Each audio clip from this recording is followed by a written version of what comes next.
In the heart of a desolate English countryside, hidden among rolling fog and gnarled trees, stood an ancient manor known only as Blackthorn Hall.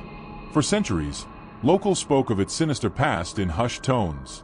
They claimed the house was alive, its walls breathing, its floorboards whispering, and its shadows watching. Eleanor, an ambitious journalist with a penchant for uncovering the macabre, dismissed the tales as local superstition. Determined to debunk the myths, she journeyed to Blackthorn Hall with nothing but her notebook and a camera. From the moment she stepped through the ivy-clad gates, an unnatural chill enveloped her.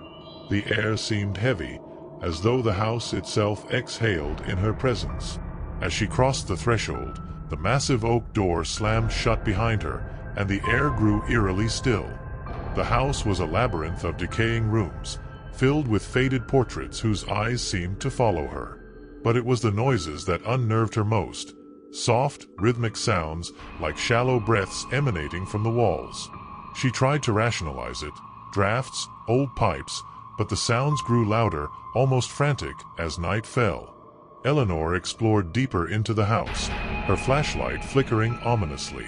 In one room, she discovered a diary belonging to a former resident, dated 1842.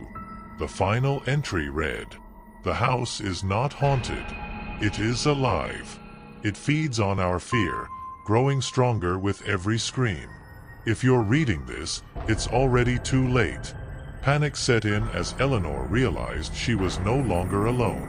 Shadows moved where there was no light, and the floorboards creaked beneath unseen feet. The walls pulsed, as if a heartbeat echoed through the very structure of the house.